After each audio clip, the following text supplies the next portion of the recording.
Assalamualaikum warahmatullahi wabarakatuh. Nama saya Wulandari. Di sini saya akan menjelaskan tentang organizational leadership.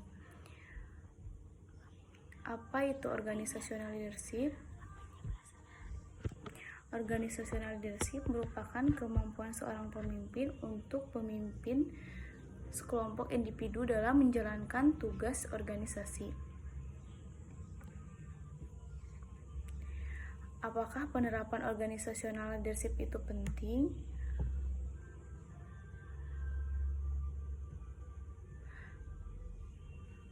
Tentu saja sangat penting karena organizational leadership bisa memotivasi anggota tim, kemampuan memecahkan masalah dan mengambil keputusan, mendorong komunikasi, etika, inklusi, dan rasa hormat berorientasi pada tujuan.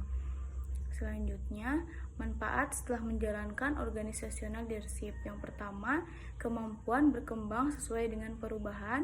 Yang kedua, menumbuhkan organisasi dalam skala besar. Yang ketiga, manajemen sumber daya yang aktif. Leadership merupakan hal penting dalam suatu perusahaan atau organisasi sebab leadership adalah kunci keberhasilan tercapainya dengan baik.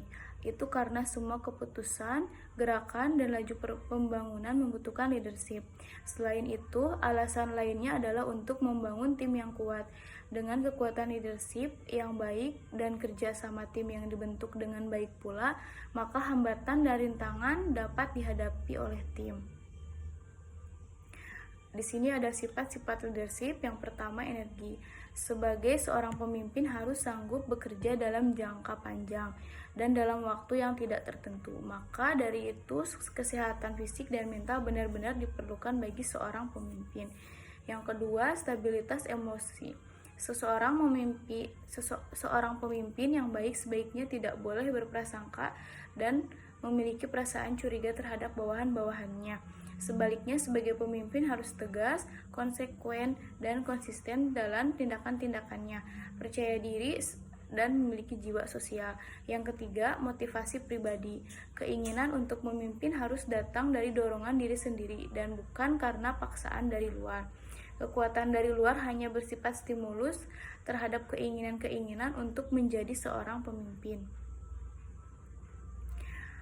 Yang selanjutnya, kemahiran dalam komunikasi. Seorang pemimpin harus mahir dalam menyampaikan gagasan, baik itu secara lisan maupun tulisan. Kecakapan mengajar. Seringkali dikatakan bahwa seorang pemimpin yang baik pada dasarnya adalah seorang guru yang baik. Kecakapan sosial. Seorang pemimpin yang baik harus mengetahui benar tentang bawahannya. Ia harus mempunyai kemampuan untuk bekerja sama dengan bawahannya. Yang terakhir, kemampuan teknis. Walaupun dikatakan bahwa semakin tinggi tingkat kepemimpinan seseorang, maka semakin sedikit pula kemampuan teknis ini diperlukan. Karena nantinya yang lebih diutamakan adalah manajerial skill-nya. Kesimpulan dari video ini yaitu organizational leadership tak sekedar kemampuan yang harus dimiliki oleh seorang pemimpin.